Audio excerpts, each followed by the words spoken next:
Nationalism in Europe. The first chapter of history deals with the establishment of modern states, deals with the unification processes in different parts of Europe.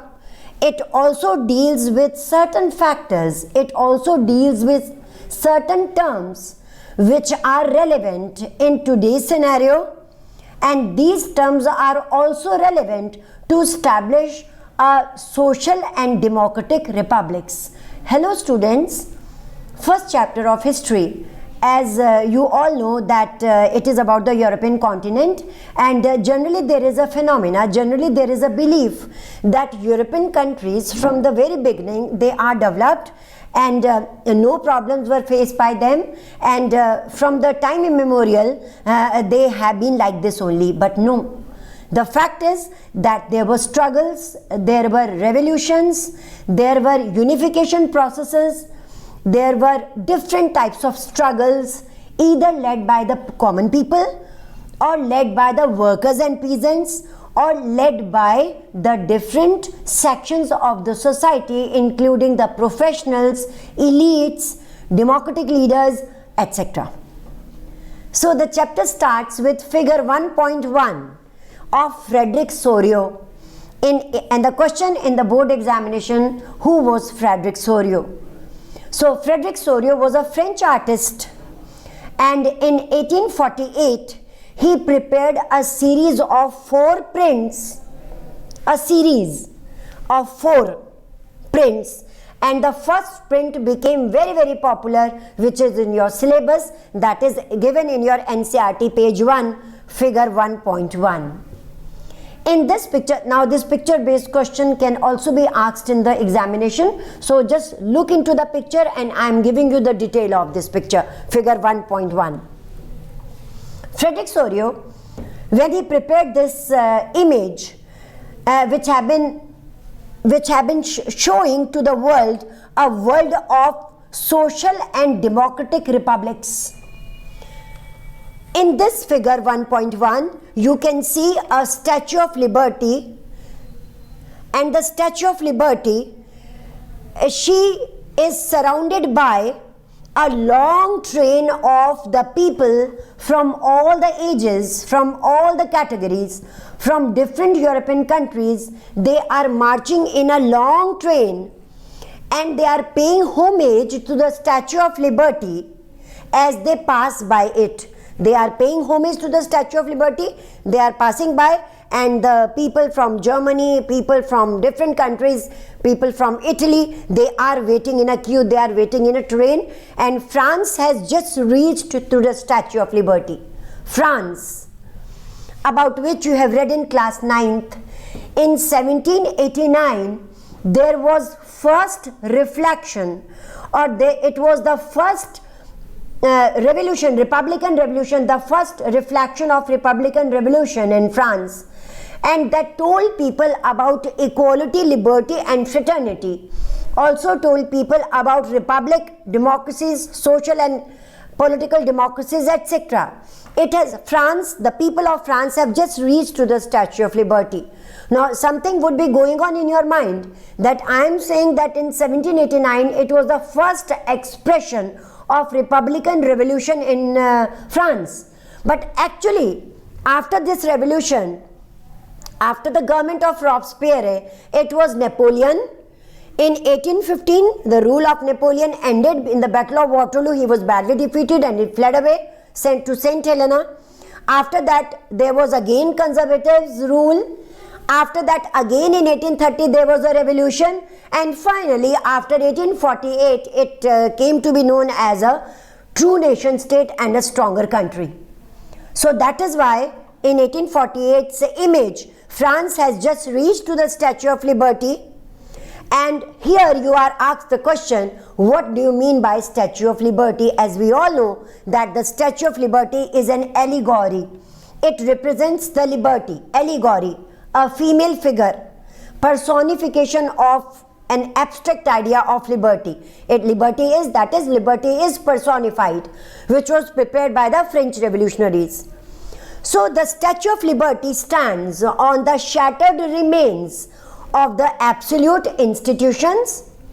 The Statue of Liberty, where she stands, the under foreground, in the ground where she stands, there are the shattered remains. There are the ruins, shattered remains of the absolute institutions.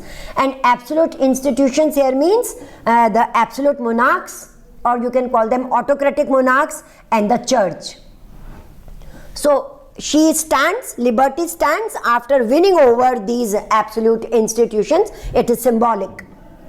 The Statue of Liberty holds in one hand the revolutionary document, The Rights of Men, which was prepared by Thomas Jefferson during the French Revolution, which contains the rights of common men in a country. And in the other hand, she holds a torch, which is a torch of enlightenment. And enlightenment here means science and reason. Because as we proceed the chapter, we will come to know that hardly there was science and reason at that time. And because you know that the rule of the conservatives was conventional rule. The rule was based on the conventions, on the old orders, feudalism, serfdom, etc. Nothing new. So Statue of Liberty symbolizes that there will be rights of men, a revolutionary document. Why? Because these documents, they created revolutions in most of the countries of the European continent. And the torch of enlightenment represents, it is symbolic that this is a new era, this is a new period of science, technology, science and reason, rationalism, and everything should be believed which is very true on the basis of science and reason. That is, we should give up the old phenomena, the old conventional ideas which are not applicable today. So this is Statue of Liberty, and people of different countries are paying homage to it. However, this figure, this image of Frederick Sorio was termed as the utopian vision. Again, your 1 mark question and further 3 marks question. Utopian vision. Utopian itself means imagining about such an ideal society which actually cannot exist. We imagine about such an ideal society which actually it can only be imagined. In reality, it cannot be established. So the utopian word means, the dictionary meaning of utopian is this. So what about, why it is related with figure 1.1? It is very simple, because when Frederick Sorio has shown people marching in a long train, and people are marching in such a disciplined manner, you can see in figure 1.1. And actually this was the period when the people of the European countries, 1848 was the period when there were so many problems, when there were so many hardships, and revolutions were going on in different countries, and how people could be so peaceful over there. They have been shown so disciplined and so peacefully they are marching towards the Statue of Liberty. Then the utopian vision is that people have been shown holding the flags of their countries, wearing their national costumes.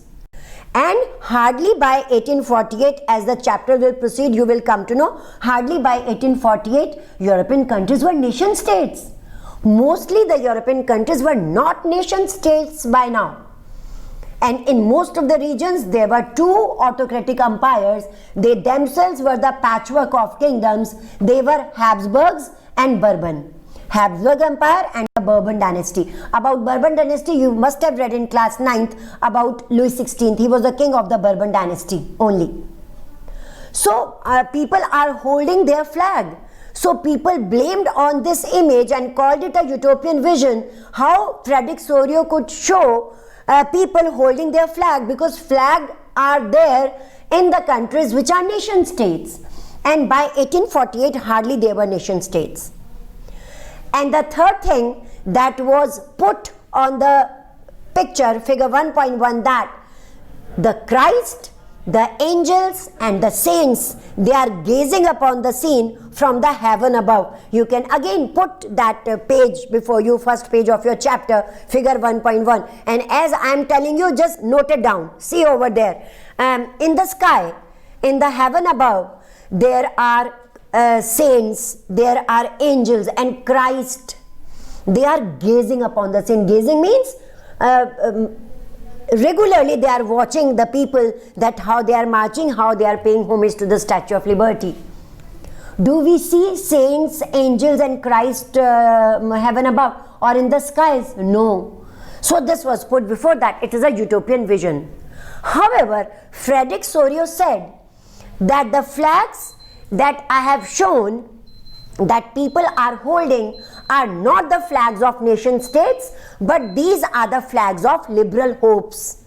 Like you have seen red, yellow, that is golden, and this red, green and black, a flag. That was a flag of liberal hopes. So this was the first point that he clarified, that the flags that I have shown, these are not the flags of nation states, but these are the flags of liberal hopes. And the second thing that blame was put, that it is a utopian vision, that how he could show the saints, angels and Christ gazing upon the scene. So a very good statement, that is why people are marching in a disciplined way. That is why people are so peacefully marching to pay their homage to the Statue of Liberty, because they are aware that God is watching them, or saints and angels are watching them. So like this, the concept became very, very popular all over the continent. And the figure 1.1, it shows that how people are waiting for a revolution, and obviously really in the continent, in the whole continent after the French Revolution, most of the European countries, they were really waiting for a revolution. A revolution should occur, and that they should also become the nation states. The whole chapter deals with all these revolutions and all these processes of becoming nation states. I hope this topic is clear to you. Then we come to a term, I am again and again saying nation state, but actually what does nation state mean? Actually nation state is a state like we have modern states. All modern states are nation states. So you can very, very clarify, a nation state has a well-defined territory, people are together having a common identity, common culture. A nation state have uniform currency, uniform weights and measures.